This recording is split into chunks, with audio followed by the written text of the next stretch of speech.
ఎప్పుడైనా ఎక్కడైనా మీ చేతిలోనే వార్తా ప్రపంచం. మీ మొబైల్లో, మీ కంప్యూటర్లో, మీ టీవీలో. సాక్షి టీవీ డిజిటల్ ప్రసారాల కోసం లాగిన్ అవ్వండి www.youtube.com/సాక్షి టీవీ. సబ్స్క్రైబ్ సాక్షి టీవీ యూట్యూబ్ ఛానల్. ఒక బాహుబలి సీక్వెల్, ఒక పుష్ప సీక్వెల్, ఒక కేజీఎఫ్ సీక్వెల్, ఒక లూసిఫర్ సీక్వెల్ ఏ విధంగా అయితే బాక్స్ ఆఫీస్ను షేక్ చేశాయో తెలిసిందే.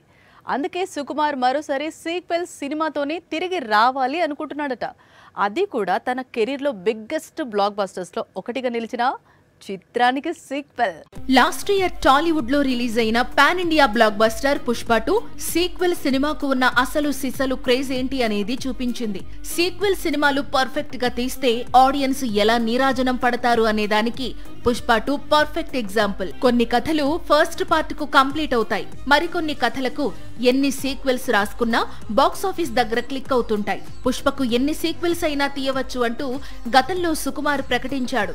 ఆల్రెడీ పుష్ప 3 ర్యాంపేజ్ లైన్ లో ఉందంటూ చెప్పుకొచ్చాడు. పుష్ప 2 కలెక్షన్స్ చూసిన తర్వాత తాను తెరకెక్కించిన క్యారెక్టర్స్ కు, మూవీస్ కు ఆడియన్స్ నుంచి వస్తోన్న రెస్పాన్స్ చూసిన తర్వాత రంగస్థలంకు కూడా సీక్వెల్ తీసుకురావాలని అనుకుంటున్నాడట సుకుమార్. ప్రస్తుతం ఈ రూమర్ టాలీవుడ్ ను షేక్ చేస్తోంది. నిజానికి రంగస్థలం రిలీజ్ టైంలోనే ఈ సినిమాకు సీక్వెల్ ఆలోచన ఉందని చెప్పాడు సుకుమార్. చిట్టిబాబు అనే పాత్ర నార్మల్ పర్సన్ గా మారి రంగస్థలంలోకి అడుగు పెడితే అనేది స్టోరీ లైన్ అట.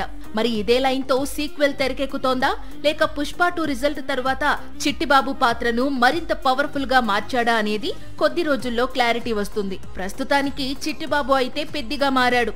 వచ్చే మార్చిలో ప్రేక్షకుల ముందుకు వస్తానంటున్నాడు.